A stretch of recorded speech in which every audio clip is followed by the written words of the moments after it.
So, since of Disney's Investor Day on December 10th, people have surely talked about it. Mainly from the endless Marvel and Star Wars shit, but we did get a few good stuff here and there, mainly from Disney and Pixar. Mainly Lightyear, Raya and the Last Dragon, and a lot more. And we got some stuff from Fox as well, such as the Diary of a Wimpy Kid animated movie, the Aliens TV series, and 4 more seasons of Always Sunny in Philadelphia. However, one aspect from the Investor Day that got my attention has kind of been mainly overlooked is a new brand Disney's going to add into the international regions, such as for Europe, Australia, New Zealand, Singapore, and Canada for the 23rd of February 2021, and a separate app for Latin America on June 2021, for the former being called Star.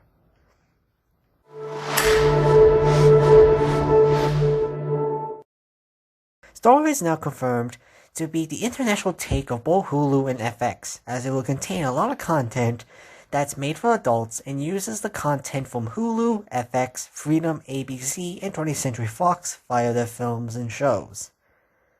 The one thing about Disney Plus I feel like was kind of lacking was the adult content. I know Disney has always been marketed towards families. A network or an app was just fine containing all the kid-friendly stuff, but for a streaming service, I feel like it needs the balance between the family-friendly content and the adult content to truly work. Netflix, HBO Max, Hulu, and many services have that. Disney Plus mainly had PG-13 as their highest rating.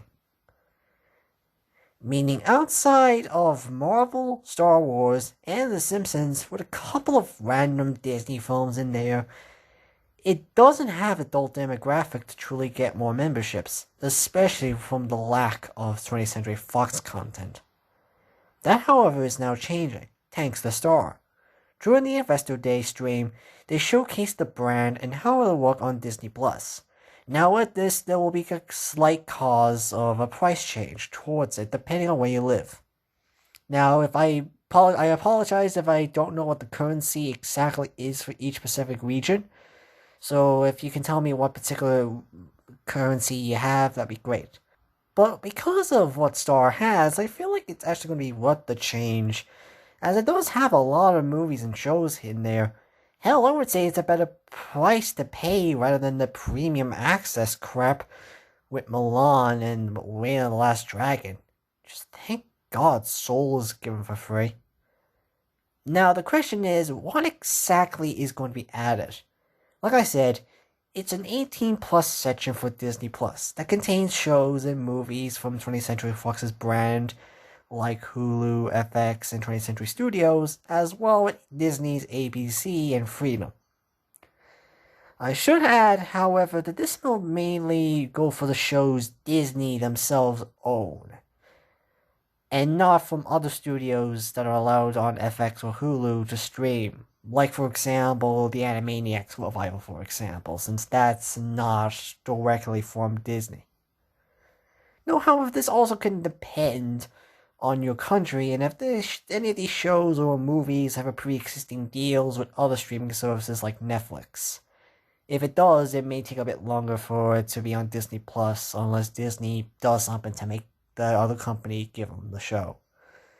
So far, confirmed in the Investment Day stream is the following: War for the Planet of the Apes, Brother and Sister, Kingsman Golden Circle, Family Guy, Braveheart, Bob's Burgers, 911, Grey's Anatomy, The Resident, Homeland, Sixth Sense, The X-Files, The Devil Wears Prada, 24, Malin MZ, Paper Towns, Alien Covenant, Blackish, Buffy the Vampire Slayer, Atlantica, Battle Angel, Prison Break, Station 19, The Maze Runner, My Name is Earl, Bones, Bless Their Hearts, Modern Family, American Horror Story, Grand Debaz, The Favorite, The Shape of Water, Law of Victor, Kingsman, Terminator Dark Fate, Murder on the Upper Express, Solar Opposites, Desperate Housewives, Die Hard, Atlantica, Alien, Borat, Hellstorm, Logan, Deadpool 2, Legion, How I Met Your Mother, Chris Show, Feud, The Book of Life, Wall Street, Money Never Sleeps, What We Do in the Shadows, Star, Jojo Rabbit, Moonrise Kingdom, Underwater, The Americans, Snowfall, and Pretty Woman. So with a list like that, it surely has a lot of shows within the companies. With that, there's going to be some stuff to ask and point out. Well, for one, if one film of a franchise is shown, I would say it's a safe bet that the other films of the franchise would be there too, such as the Aliens with the First and Covenant, so I would take it the others would be there too. Same goes with Die Hard, Deadpool, Planet of the Apes, and Kingsman with their sequels, prequels, spin-offs, and crossovers.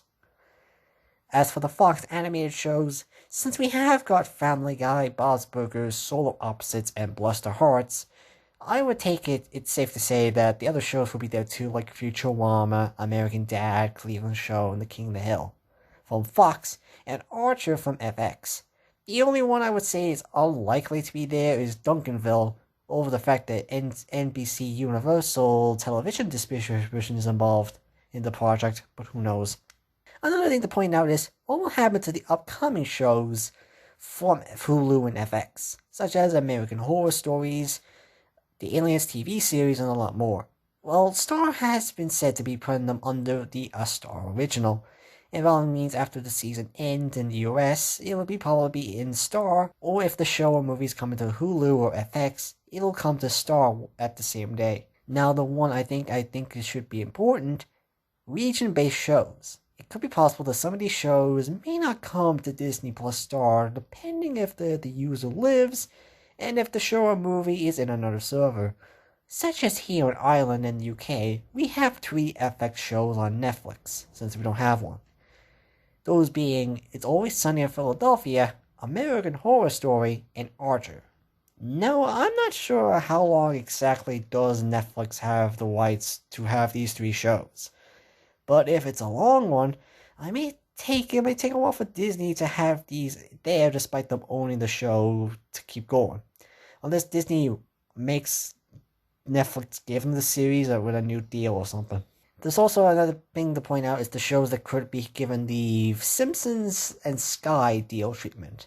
Basically, Sky owns the airings of The Simpsons here in the UK, and Disney made a deal with Sky to let them air the show as normal in television form, and Disney can stream the series completely on Disney+.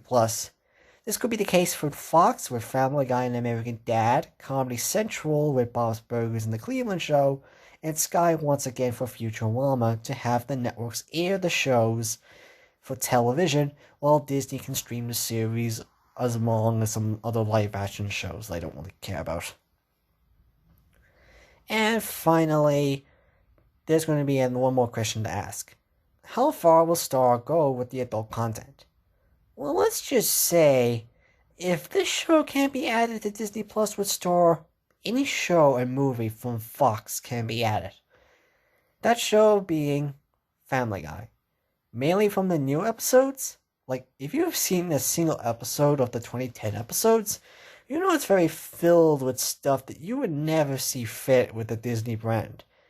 Yet, with them putting it on Star, it would mean stuff like Always Sunny, The Hills Have Eyes, 28 Weeks Later, and a lot more can be added. And reportedly, if thousands of content is coming to Star, it'd be more likely the case.